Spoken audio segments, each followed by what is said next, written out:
नमस्कार। आज स्टैटिस्टिक्स में हम आपसे टी टेस्ट के बारे में बात करेंगे। टी टेस्ट होता क्या है बेसिकली कि हमारे पास दो स्टैटिस्टिक्स होती हैं, जैसे दो मध्यमान हैं या दो स्टैंडर्ड डेविएशन हैं या दो कोरिलेशन हैं या दो परसेंटेजेस हैं। तो इनमें जो अंतर है उसकी सार्थकता कि वो अंतर बाई चांस है या वो अंतर वास्तविक है। मतलब अंतर चांस फैक्टर की वजह से भी आता है।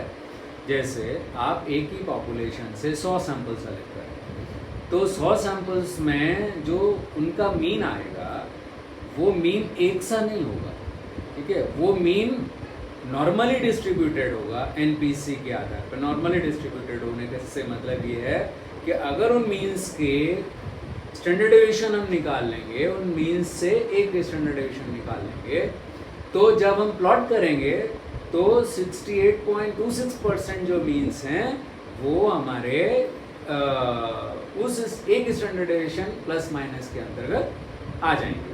इसका मतलब क्या हुआ कि जो टी टेस्ट है वो टी टेस्ट क्या करता है कि एक ये रेशियो कैलकुलेट करता है। रेशियो कैलकुलेट क्या करता है कि जो अंतर है स्टैटिस्टिक्स में, दो मध्यमानों में जो अंतर है उस अंतर में और उनके स्टैंडर्ड एरर ऑफ डिफरेंस में, है ना, स्टैंडर्ड एरर ऑफ डिफरेंस में क्या अनुपात है, ये टी टेस्ट बताता है ना।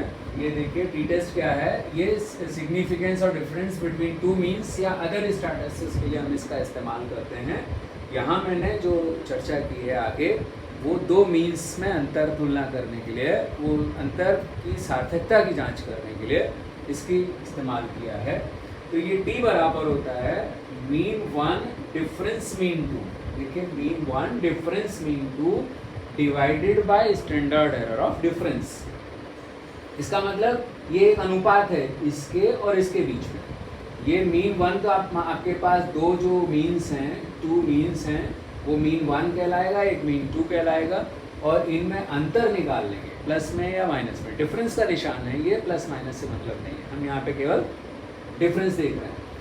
Divided by standard error of difference. अब स्टैंडर्ड एरर ऑफ डिफरेंस क्या होता है? देखिए standard error of difference is, standard error of difference जो है ये क्या है? Standard error of difference is standard deviation of differences between various samples। मतलब हमने बहुत सारे सैंपल्स लिए, अब सैंपल 1 का 2 के साथ, 1 का 3, 1 का 4, 1 का 5, 1 का 6, ऐसे करके हमने जितने उनके दो दो के कॉम्बिनेशंस बन सकते थे वो हमने डिफरेंसेस सबके निकाल लिए। तो ये हमारे पास डिफरेंसेस आ जाएंगे D1, D2, D3, D4, D5, D6, है ना, एंड Dn। हमारे पास बहुत सारे डिफरेंसेस आ जाएंगे। इन डिफरेंसेस को आप x मान लीजिए और इनका स्टैंडर्ड डेविएशन निकाल लीजिए। This standard deviation is called standard error of difference. ठीक है, तो स्टैंडर्ड एरर ऑफ डिफरेंस ऐसे निकालना तो संभव नहीं है कि हम बहुत सारे सैंपल्स लें, उनके मीन्स लें, उनके डिफरेंसेस निकालें और उनके फिर स्टैंडर्ड डेविएशन निकालें। ये तो पॉसिबल नहीं है, संभव नहीं है। तो इसका निकालने का जो तरीका है वो तरीका स्टैटिस्टिशियंस ने बताया है, वो हम आपसे बात करते हैं। क्या है वो? ये है स्टैंडर्ड एरर डिफरेंस बराबर होता है स्टैंडर्ड एरर ऑफ मीन 1 का square plus standard error of mean 2 का स्क्वायर डिवाइड अंडर रूट, इसका अंडर रूट अगर हम कर देते हैं तो हमारे पास स्टैंडर्ड एरर ऑफ डिफरेंस आ जाता है। पिछले लेक्चर में मैंने आपको बताया था कि स्टैंडर्ड एरर ऑफ मीन कैसे निकालते हैं। तो ये होता है standard deviation upon under root n। Last group है तो ये -1 हो जाएगा, है ना। स्टैंडर्ड एरर ऑफ मीन 1 निकाल लेंगे तो पहले का स्टैंडर्ड डेविएशन आ जाएगा और उसका n आ जाएगा। दूसरे का निकालेंगे तो उसका स्टैंडर्ड डेविएशन आएगा और उसका n आएगा। तो इस तरीके से हम स्टैंडर्ड एरर ऑफ मीन 1 निकालेंगे, यहाँ स्टैंडर्ड एरर ऑफ मीन 2 निकाल लेंगे और इसमें वैल्यूज़ रख देंगे और वैल्यूज़ रखने के बाद जो आएगा है ना, उसको हम यहाँ पे वैल्यू रख देंगे और दोनों मीन डिफरेंसेस से उसका रेशियो निकाल देंगे तो हमारे पास टी आता है। यहाँ ये ध्यान रखने वाली बात है कि ये फॉर्मूला केवल इस्तेमाल होता है जब हमारे पास इंडिपेंडेंट ग्रुप्स होते हैं, ठीक है। कोरिलेटेड ग्रुप्स होते हैं तो उसमें थोड़ा सा फॉर्मूले में बदलाव आ जाता है। कोरिलेटेड ग्रुप्स में उसके लिए आप थोड़ा स्टैटिस्टिक्स की किताबें देखेंगे तो बहुत फ़र्क नहीं है। कोरिलेटेड ग्रुप में फॉर्मूले में थोड़ा सा डिफरेंस है, वो आप स्टैटिस्टिक्स की किताबें देखेंगे तो आपको उससे पता लग जाएगा। बेसिक फार्मूला यही है कि जब हम दो इंडिपेंडेंट ग्रुप्स के बीच में, उनके मध्यमानों के बीच में अंतर की सार्थकता की जांच करना चाहते हैं तो ये तरीका इस्तेमाल करते हैं। दोनों मध्यमान ले लेते हैं और उन दोनों मध्यमानों का अंतर ले लेते हैं और उसका अनुपात निकाल लेते हैं स्टैंडर्ड एरर ऑफ डिफरेंस के साथ, ठीक है। और स्टैंडर्ड एरर ऑफ डिफरेंस का मैंने आपको तरीका बताया, मीन 1 का स्टैंडर्ड एरर ऑफ मीन 1 का square plus standard error of mean 2 का स्क्वायर, दोनों का सम करिए और अंडर रूट कर दीजिए तो आपके पास स्टैंडर्ड एरर ऑफ डिफरेंस आ जाएगा। स्टैंडर्ड एरर ऑफ मीन 1 कैसे निकलेगा? Standard error of mean 1 is equal to standard deviation 1 upon under root n1। Standard error of mean 2 ऐसे निकलेगा, standard deviation 2 divided by under root n2। जब ये small group हो जाए तो n में से -1 कर दीजिए, ठीक है। एक एग्जांपल मैंने लिया है यहाँ लार्ज ग्रुप का कि टी टेस्ट कैसे लगाते हैं। देखिए ये गिवन है n, ये दो समूह हैं, एक लड़कों का समूह है, एक लड़कियों का समूह है। लड़के 120 हैं, लड़कियाँ 100 हैं, लड़कियाँ 120 हैं। लड़कों का मध्यमान 74.5 है, लड़कियों का 65.7 है और इनका स्टैंडर्ड डेविएशन 8.2 है और इसका 9.8 है। तो पहला काम करेंगे हम स्टैंडर्ड एरर डिफरेंस निकालेंगे। ये फार्मूला होता है स्टैंडर्ड एरर ऑफ मीन 1 का square plus standard error of mean 2 का स्क्वायर। ये दोनों फार्मूले मैंने यहाँ पे रख दिए, ये वाले, ये और ये इसके नीचे रख दिए। तो यहाँ पे हमने स्टैंडर्ड डेविएशन 1 का square upon n1 plus standard deviation 2 का स्क्वायर अपॉन n2 का अंडर रूट, ठीक है, ये हमने ले लिया। ये वैल्यूज रख दी यहाँ पे। पहला जो स्टैंडर्ड डेविएशन था 8.2 था, उसका स्क्वायर ले लिया और इसका n 100 था, 100 से डिवाइड कर दिया। दूसरा स्टैंडर्ड डेविएशन 9.8 है, उसका स्क्वायर किया और 120 से भाग दे दिया। तो इसको सॉल्व करने के बाद ये वैल्यू आई और इसको सॉल्व करने के बाद ये वैल्यू आई, दोनों को जोड़ करके ये आ गई। जब हमने इसका अंडर रूट निकाला तो ये 1.21 आ गया, तो हमारे पास स्टैंडर्ड एरर ऑफ डिफरेंस आ गया। जब स्टैंडर्ड एरर ऑफ डिफरेंस हमारे पास आ गया तो हम इसको मीन 1 मीन 2 के डिफरेंस से डिवाइड करते हैं। मीन 1 74.5 है और मीन 2 65.7 है ना। इसको 1.21 ये आया है स्टैंडर्ड एरर डिफरेंस, इससे डिवाइड किया, डिफरेंस आया 8.8 और 1.21 से इसको डिवाइड किया तो ये वैल्यू आ गई 7.27, ठीक है। ये वैल्यू है टी की, टी इज इक्वल टू 7.27 आया, ठीक है। अब हमें हाइपोथेसिस टेस्ट करनी होगी कि ये जो टी वैल्यू है ना, इसका इंटरप्रिटेशन कैसे होगा। इसके लिए हमें हाइपोथेसिस टेस्ट करनी होगी। इंटरप्रिटेशन कैसे होगा? तो दो तरीके की हाइपोथेसिस होती हैं, आपको मालूम है। एक होती है नल हाइपोथेसिस और एक होती है अल्टरनेटिव हाइपोथेसिस, ठीक है। नल हाइपोथेसिस क्या कहती है? There is no significant difference between mean 1 and mean 2। ये mu 1 mean 1, mu 2 mean 2। Mean 1 minus mean 2 is equal to 0। इसका मतलब दोनों में सार्थक अंतर नहीं है। एक हाइपोथेसिस ये बनेगी, ये हाइपोथेसिस कहलाएगी नल हाइपोथेसिस, और ये हाइपोथेसिस अल्टरनेटिव हाइपोथेसिस कहलाएगी, ये कहलाएगी mu 1 difference mu 2 is not 0। तो जैसा मैंने बताया था कि जो नल हाइपोथेसिस होती है नॉन डायरेक्शनल, ये दोनों ही नॉन डायरेक्शनल हाइपोथेसिस हैं, ठीक है, कोई भी डायरेक्शनल नहीं है। तो इसमें आप देखिए ये पहली वाली हाइपोथेसिस के लिए HO के लिए, ठीक है, 1.96.05 लेवल पे जब हम बात करें तो 1.96 से ऊपर का ये रिजेक्शन एरिया हो जाएगा, है ना, और ये रिजेक्शन हो जाएगा, ठीक है, और ये सिलेक्शन एरिया हो जाएगा। There is no difference. अगर टी की वैल्यू लार्ज ग्रुप में 1.96 से कम आती है तो इसका मतलब दोनों मध्यमानों में अंतर सार्थक नहीं है। 1.96 या इससे अधिक आती है तो दोनों मध्यमानों में अंतर सार्थक है। यही अगर हम 0.05 लेवल 0.01 लेवल पे देखेंगे तो इसकी वैल्यू बढ़ करके यहाँ पे आ जाएगी 2.58 सिग्मा पे, ठीक है, 2.58 सिग्मा, है ना। ये तो इसके ऊपर के केसेस 0.05 लेवल में क्या होगा, ये वाले जो केसेस हैं, ठीक है, ये रिजेक्शन एरिया में जाएंगे और ये सिलेक्शन एरिया में आ जाएंगे। तो इस प्रकार से वो थोड़ा सा एरिया बढ़ जाता है।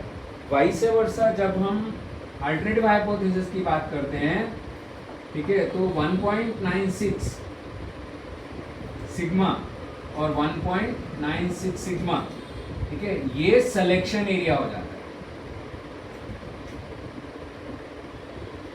और ये सिलेक्शन एरिया हो जाता है।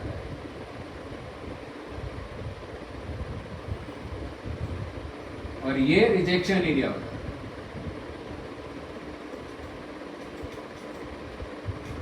क्यों सिलेक्शन एरिया हो जाता है कि H1 क्या कह रही है, अल्टरनेटिव हाइपोथेसिस क्या कह रही है, मीन 1 और mean 2, mean 1 minus mean 2 is not equal to 0। इसका मतलब ये दोनों समान नहीं है ना। तो ये दोनों समान नहीं है, इसका मतलब इन दोनों में सार्थक अंतर है। सार्थक अंतर है होने का मतलब क्या हुआ कि ये इसके बियॉन्ड जाएगा तब हमारी बात सही सिद्ध होगी, है ना।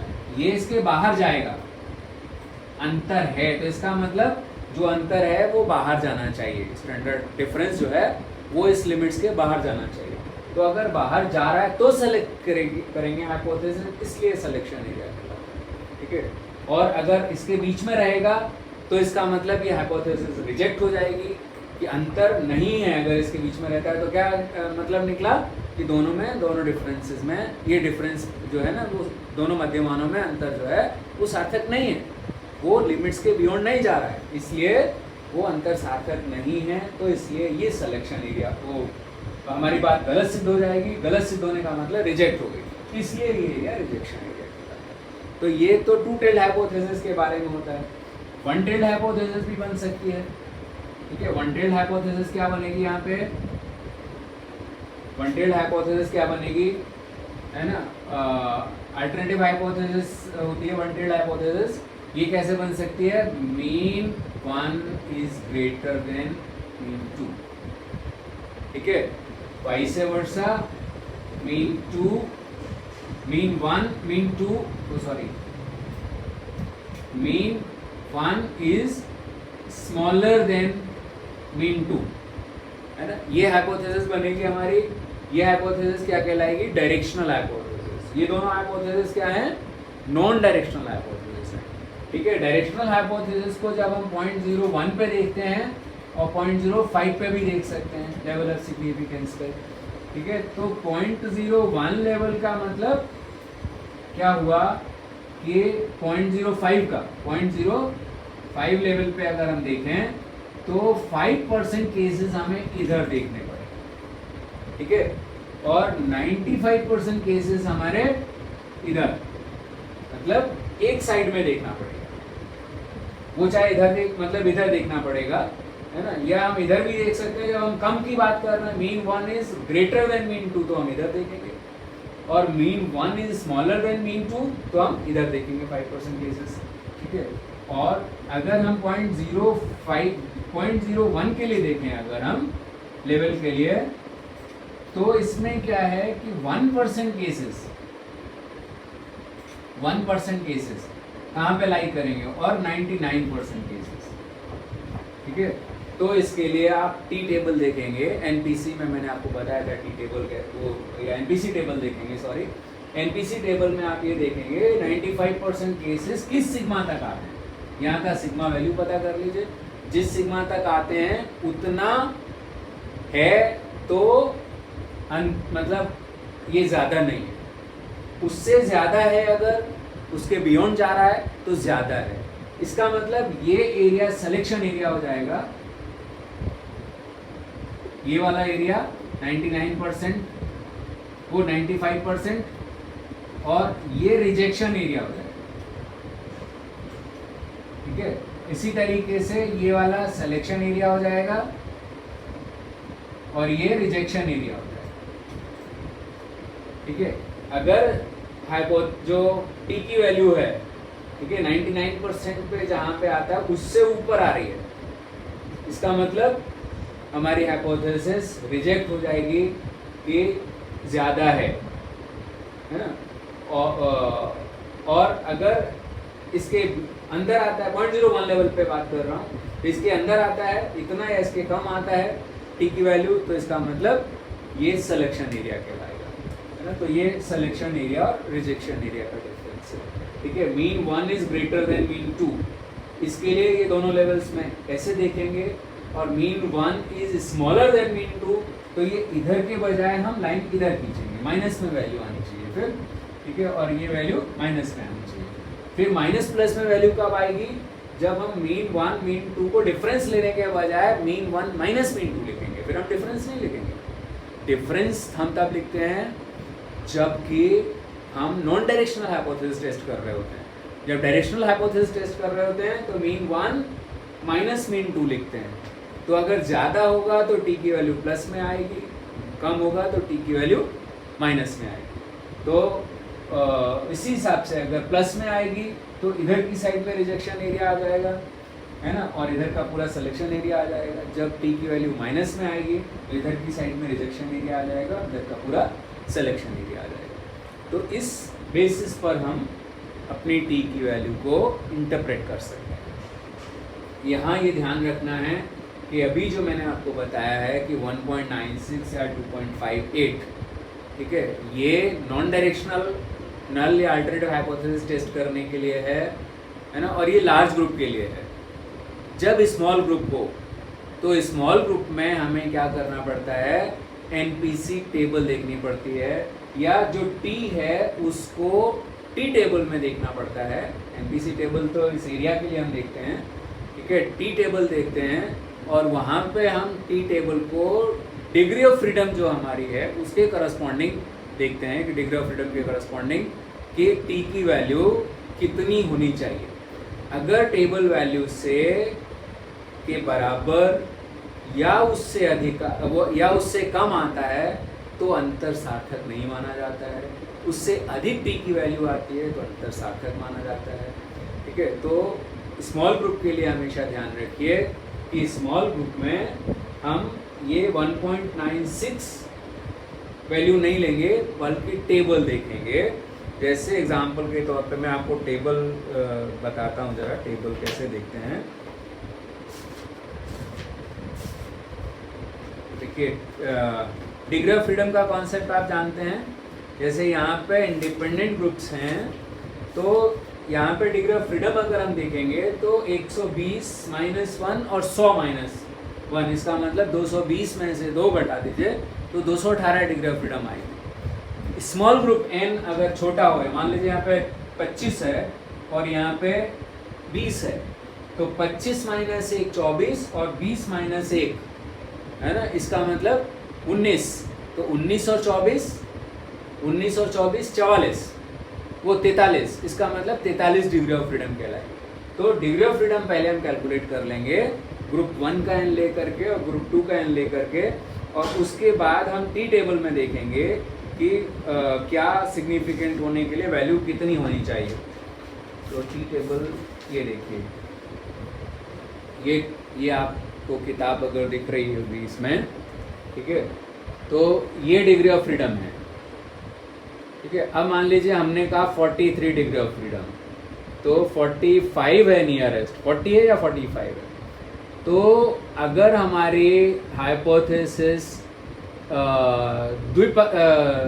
द्विपक्षीय है, टू टेल्ड है, तो 45 पर टी की वैल्यू, 45 डिग्री ऑफ फ्रीडम पे टी की वैल्यू 2.01 होनी चाहिए 0.05 लेवल के लिए, और 0.01 लेवल के लिए होनी चाहिए इसके करस्पॉन्डिंग 2.68, ठीक है, होनी चाहिए।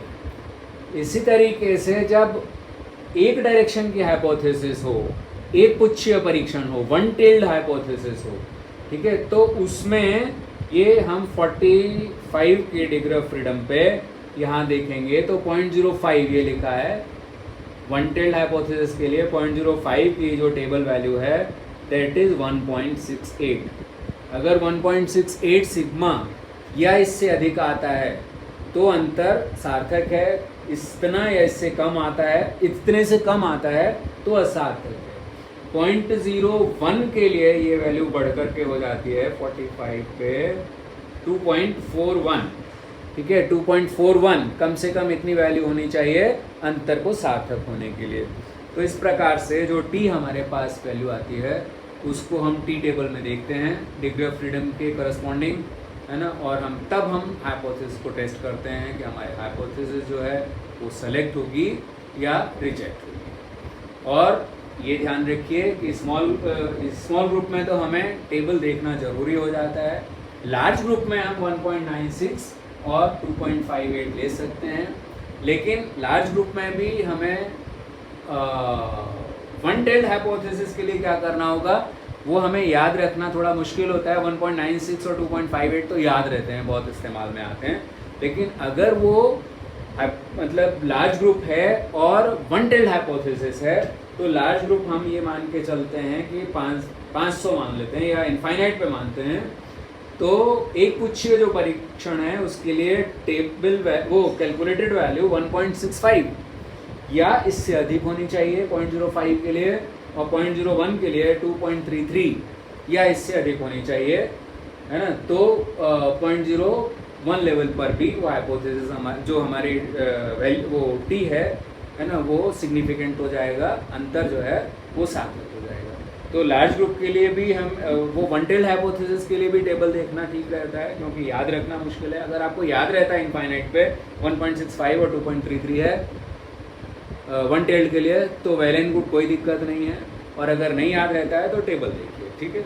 तो इस तरीके से हम टी की गणना कर सकते हैं और उसके बाद उसका इंटरप्रिटेशन करके या हाइपोथेसिस टेस्टिंग कर सकते हैं। Thank you very much.